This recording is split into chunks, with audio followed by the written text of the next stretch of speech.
Thank you for joining us for another episode of Tel Aviv Tech Talks. I'm joined here today with Tal from NoTraffic. Thank you for joining me today.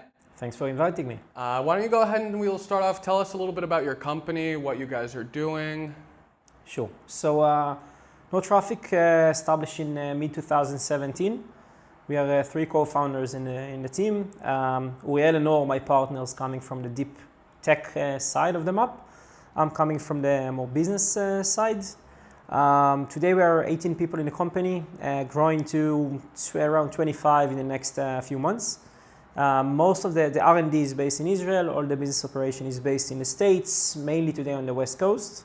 And we are developing a traffic management platform for cities, which simply means that we are taking a world that haven't changed for a long time, a world that has significant impact on all of us lives, and using or harnessing the latest technology in order to provide cities with the tools to handle today's traffic issues, but also to prepare the infrastructure for the next mobility era, connected vehicles, autonomous vehicles, etc.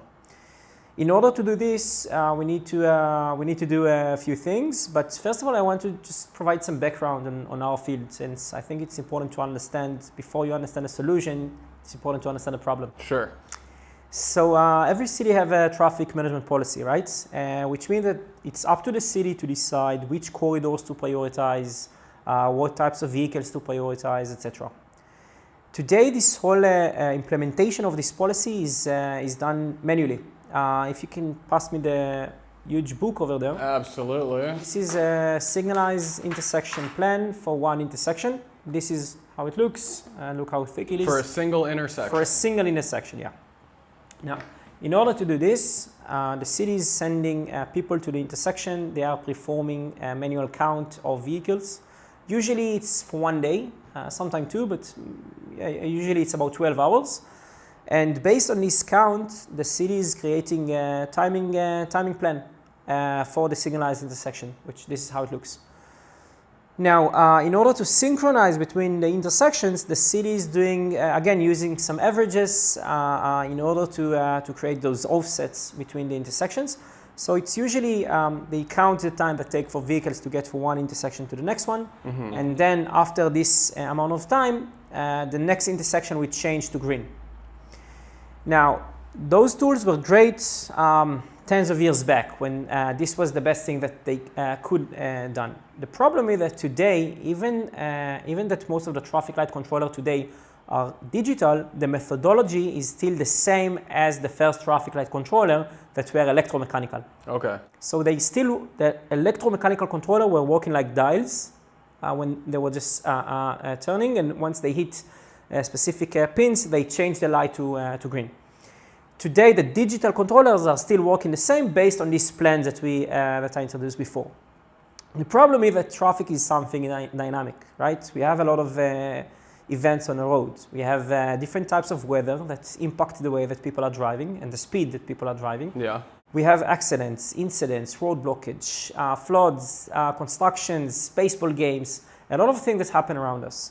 And the whole system is not built to handle those type of things that are happening on the road. And therefore, a lot of time, what happens is that we have a traffic accident. Waze is taking us from another intersection. We are outsmarting traffic. And then we get to an intersection that before 3 years ago that the city did the retiming, they only count about 20 vehicles. And now we have about 200 vehicles. So the timing is not fit the actual demand that's arriving. Yeah. And this is why we're starting to have this line, this queue that just pile up, and then we're starting to have a chain reaction backward that affects the whole grid. Okay.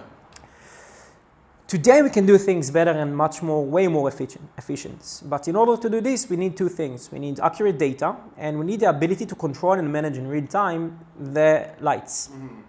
And therefore we have our two components. First of all, we need to get the data. We get the data through our sensors. We deploy 4 sensors per signalized intersection, 1 per approach. In each and every sensor, we have a lot of things inside, and the sensors can basically detect and track after each and every object and segment it in a human eye level. So the sensor know if it's a bus or a truck or pedestrian or bicycle or even Amazon vehicle, whatever you want. All this data is being sent to our control unit that's connected to the existing traffic light controller. We can find in each and every intersection a traffic light controller. Our control unit is tapping to this controller, and based on the data from the sensors and based on the policy of the city, it's optimizing the traffic light timing in real time.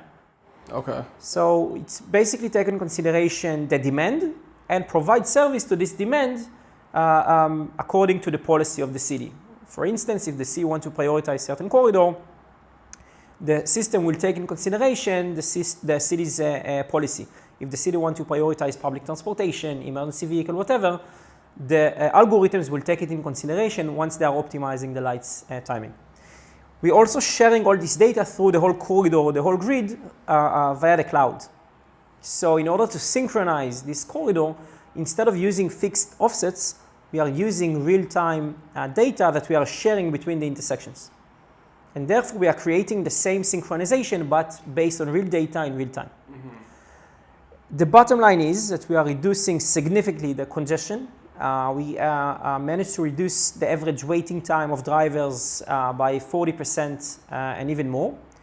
We are reducing the accidents, since there is a correlation between wrong timing of the signalized intersection and traffic accident.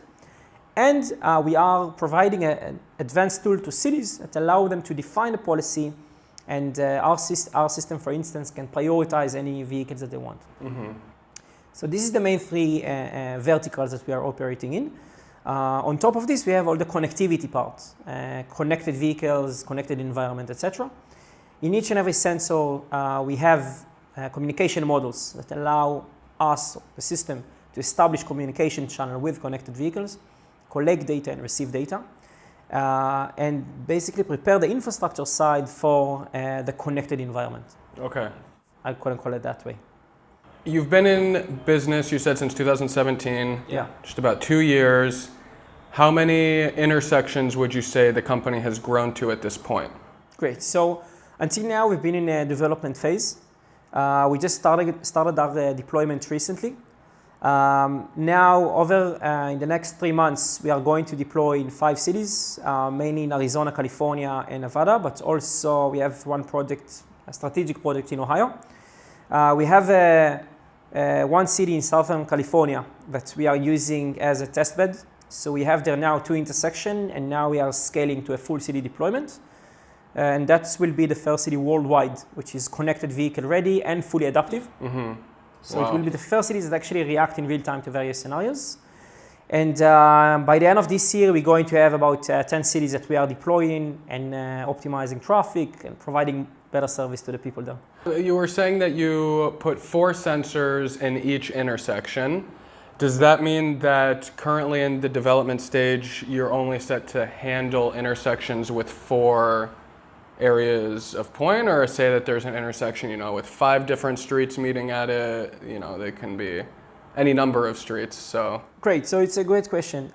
From our side, a typical intersection usually have about 4 approaches. From our side, we're agnostic. If it have 3 or 5 or 10, it doesn't matter. The point is that if you want to manage something, you have to know what is arriving, what's approaching you. And therefore, we need 1 sensor per approach to get the data. You can think about it in a way that today the intersections are blind and they don't have a brain. Mm-hmm. We're providing them the eyes and the brain to think, and also the mouth to talk and communicate. Okay. So once we have coverage, once the intersection, once we get the data on the approach, then we can optimize the traffic there. Okay, so the plan you have to implement, it doesn't necessarily have to be a 4-way traffic intersection. 1 sensor per light, even if it's 1 light and no other intersection crosses, it'll still track it and keep track of everything. True, not just tracking, but also improving better service, even in 1 intersection. Since we are, even for this 1 intersection, today, when you're approaching an intersection at 2 o'clock in the morning, right? Mm-hmm. You're standing there and you get a red light, and you don't understand how come the other side get a green light when there is no one there. Yeah. Right? It's happened to all of us. All of the time. Now, no one really cares that we are waiting at 2 o'clock in the morning for a couple of minutes. But the point is that if the intersection is not functioning when there is only 1 vehicle, how can it function when it's the rush hour at 5 o'clock? Mm-hmm. So even for this 1 intersection, we can still reduce dramatically the time that people are waiting. Okay. make their life more efficient. And before we walked in here, you showed me a map, you said, of what city? Redlands, California. Okay. With the company being so new, how many of your sensors out there are still just collecting data to analyze and improve things, and how many are functioning and communicating with the lights and improving the efficiency of the traffic? Great. So Redlands is the first city that we started to work with, and in the States. We did there a few tests, just running the sensors to collect the baseline, the average time that people are waiting, and then we started to optimize traffic. We're already optimizing there the traffic for about 2.5 months. In each and every project or new cities that we are starting, we're just collecting the data. Today, most of the systems in the market cannot show actual results to cities.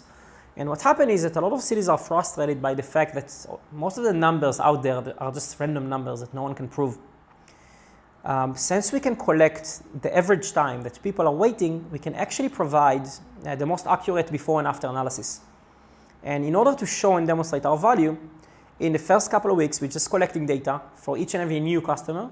And afterwards, we are moving to the next phase when we're starting to optimize traffic, in order to show the city and demonstrate this before and after analysis, and then to scale our deployments. Okay. Now, you said it's you and 2 other co-founders, right? There's 3 of you. How did you guys come across the idea? How did you think of it and begin the process of creating NoTraffic?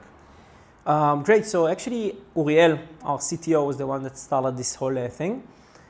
He was just standing in a signalized intersection back in 2011, going back and forth. Usually, in, the most common sensor in the field, it's called inductive loop. It's works like a metal detector, more or less. It's a piece of metal that you trunch in the asphalt and put it under the road.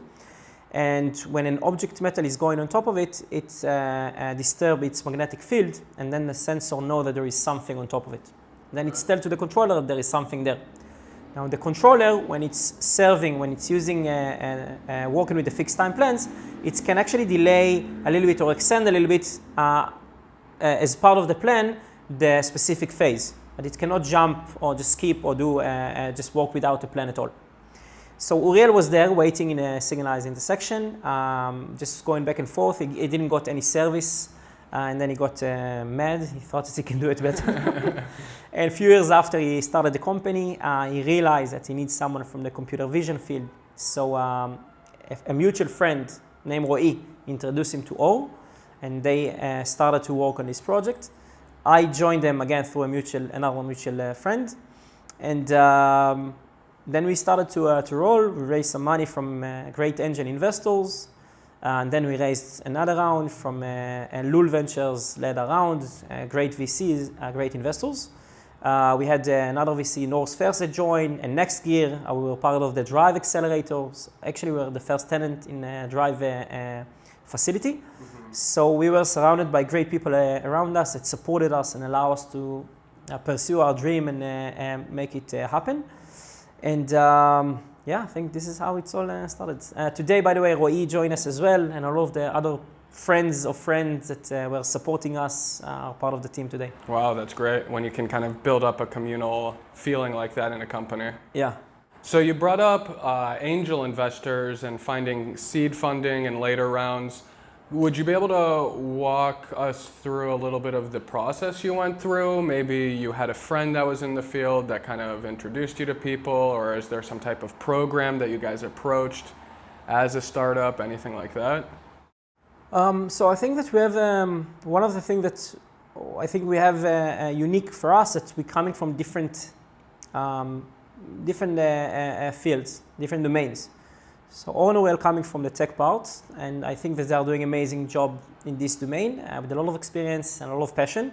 I'm coming more from the business side, and the combination between the two is actually creating, I think, kind of an interesting value proposition in terms of the company. So we're trying to cover both the tech side and the business side and create something that will be appealing to the market and also to investors. I think that the goal is not to raise money. The goal is to build a company. Yeah. If I could, I was not taking any money from anyone because I don't want to give part of my company to someone. However, in order to build all of this, we need funding. Mm-hmm. And in order to get this funding, you have to think what will make your company shine or appealing in the eyes of other investors or other venture capitals. So we defined certain milestones that we hit, where we decided that we're going to be ready for the next round. And this is how we roll, and till now it went okay. That's great. What was the biggest milestone or the one that you were most proud of that you guys hit on the journey to where you are today? We have every day here is a milestone. So every day is a celebration that you can never know what will happen tomorrow. Mm-hmm. First of all, deploying our first units and start the live optimization in the either side of the world, I still think it's crazy. Since in Israel, in order just to connect something to the traffic light controller, you need permission from basically from the Minister of Transportation, more or less. Now we're actually managing system in live in the other side of the world, a small company from Israel. And I think it's quite amazing since this is a critical infrastructure. It's not obvious at all that cities allow us to handle their critical infrastructure. And this is why we do it with a lot of cautious. We have a lot of backup mechanisms. We take it a lot of time to make sure that everything is working properly. So I think this one was a significant milestone, but along the way we had a lot of other things. From partnerships with leading companies around the world, raising money, obviously, raising people, or recruiting people, sorry, bringing great people to work with us and be part of this team. We have one big open space. Everyone here are part of the team, for good or bad, and create your own working place according to the DNA that you think should be. That's quite exciting. With you working to build this company culture, as you continue to hire new people and grow the company, you mentioned that you kind of have these people that were supportive that you brought onto the team. As the CEO, do you find any conflict in regards to being maybe a friend's boss, anything like that you've come across, some discomfort? How do you overcome those and continue to remain that professional and personal separate? So we decided that we're going to take all the good things that we saw on previous companies and we leave all the bad stuff out. And we are focusing here on the bottom line. So it doesn't really matter what time you're arriving in the morning or what you do or how you do, whatever. If you want to work from home, if you want to work from abroad, whatever works for you. In the end of the day, things need to happen. People need to make it happen, one way or another. And we have a lot of people that's coming here also on Friday, in Saturday, in holidays, etc. And I think this is the most important part, and everyone knows it. Friends and not friends, all of us, we provide the same attitude for everyone. Kind of a do or die. Do or will die as a team. No, exactly. Yeah, do or the company does. Yeah. Yeah, I mean, this is what we tell everyone in the beginning. This is why everyone here have also stock options. It's either you're part of the success or you're part of the failure. And if you join here, you have to be part of this thing. And I don't really care about like the small stuff. And things have to happen in the end. What would you say the split is? In your employees, how many do R&D? How many people do you have on the business development side? And how do you see that continuing to grow? Maybe shifting focus more to business or maybe more towards the development to continue creating great products and expanding the lines of products you might offer? Great. So actually most of the company today is R&D. We have, beside of myself and our operation manager, we have product managers that are based in the States. He was actually our first customer, joined us after we launched the first project with the city. And now we have a lot of R&D to do. We are also trying to position ourselves in the forefront of the world in terms of everything that's related to traffic management, connectivity, etc. Collaborating with several research institutions and some other leading companies in the field. Today we're mainly focusing on the R&D part. However, we're also recruiting now a director of business development, but this year is mainly dedicated for R&D until we reach to GA, to general availability, and then we'll switch or move some more resources toward marketing and sales. Do you have experience in startups previous to joining NoTraffic? In startups per se, no, but in the entrepreneurial side, business, since I was 15, Okay. I was involved in several businesses in various domains and fields. So, What was your favorite before NoTraffic? My favorite. So I had few nice journeys in the past. I was managing a partner in one of the bars here in Tel Aviv during the time that I was a student. So that was a great job. A lot of fun, yeah. Yeah, a lot of fun and a lot of great experience, great time. So that was definitely a good time. Awesome. What kind of competitors have you seen for NoTraffic through your journey? Have you seen new ones coming up that might be trying to copy your idea, or are there others that you saw before that you were trying to outperform? So today, 99% of signalized intersections in the US are not adaptive, are not reacting in real time. Therefore, we have like a green field or blue ocean, or you name it. We do have some companies that operate in this domain. A lot of time companies are actually trying to solve different problems, and I think that here in Israel we have some great companies like Valeran, like Waker, and some others that are doing really amazing job. In the end of the day, working in this urban domain or GovTech or whatever you want to call it, I think it's have the highest impact on all of us, because this is where we live. We're spending most of our time in cities in the end of the day. Yeah. And I really think there is a great technology around us that's going to improve our life. Direct competitors to us, there is one company in the States that I think that's doing a good job, pioneered this field, started this whole thing of connected or adaptive signalized intersections. But for now, we don't see a lot of movements. We do see some startups starting to operate, but again, 99% of the market is still untapped. Yeah, which is great opportunity. Yeah. How have you seen the startup community or scene in Israel change and evolve over the last couple of years since you've begun business? I'm sure you've come across other people trying to create startups, find funding, things like that. So I guess how have the challenges changed since when you were going out? And with your permission, I want to answer this question from a different aspect. Absolutely. When we just started in 2017, this whole cities working with governments, it was, I think, not very popular.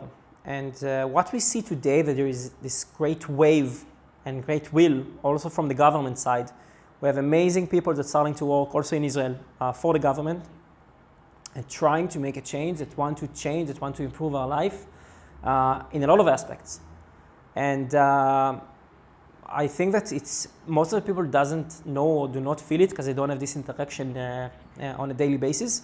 But I think there are a lot of amazing people in the government that actually want to make a change. And this is one of the most biggest changes that I've seen in the last 2 years or so. So like an increase in GovTech, you could say, are maybe becoming more popular. But not only from the tech side, from the other side, from the customer side in a way. We see a lot of hackathons and a lot of younger people with better approach, people that are coming from private companies into the public sector in order to make a change. Mm-hmm. So they understand tech, they understand that tech can improve our life. We feel there is a need. I mean, the fact that you have a lot of startups that are trying to solve something, it doesn't yet solve the problem if the other side does not understand that there is a problem. Yeah. We see a strive from the other side, from the government side. Looking for solutions. Looking desperately for solutions, striving for solutions, striving for technology. Because in the end of the day, there is no such thing as government or cities, or you are working with people. And those are the same people that have the iPhone X in their hand that can push a button and order from Amazon something and it can arrive to their house in 2 hours. Yeah. And then they're going to work and they meet this spreadsheet from the 70s. And it doesn't make any sense. Sorry. You're starting to have this vacuum that have to fill. Someone have to close it. Yeah. What's another very interesting tech that you've seen catered towards government services outside of traffic? What other type of solutions are people trying to come up with? So this whole government domain is so far behind that almost every small thing that you throw there is actually making an impact, which is quite amazing, I think. I think that Zen City are doing amazing stuff in their domain. I think that Waker are doing really great stuff in their business. So really, there are numerous of companies here in Israel that are doing an impact on a global level, not just in Israel. Oh, sure. And I think that's quite amazing. Yeah, I just spoke to Zen City, and it's absolutely incredible the kind of stuff that they're doing. Yeah, they're growing amazingly. They're working with a lot of cities. They're getting people really like them. And I feel proud when I meet with cities and with companies and around the world, and they are bragging that they are working with this and this and this Israeli company. So I'm like, yeah. Wow, that's amazing. Yeah. Glad to be part of this gang. All right. That's all the prepared questions that I have. If you have any last minute tips or advice for possible any tech entrepreneurs that are watching that want to have their own gov tech startup. Wow. Tips. Yeah. Go with what you feel. Don't listen to all this methodology and books and stuff. In the end of the day, everything is so personal and so different between one person to another and one company to another. There are a lot of advisors and people that maybe provide good tips, but those tips were true for them 10 years ago when they built a startup in a different domain. And I think that's very confusing sometimes to get a lot of advices from that not necessarily are the best for you as a person and for you as a company. So go with your gut feeling. Wow, absolutely. Well, thank you again so much for joining me. And yeah, that's it. Thanks for your time.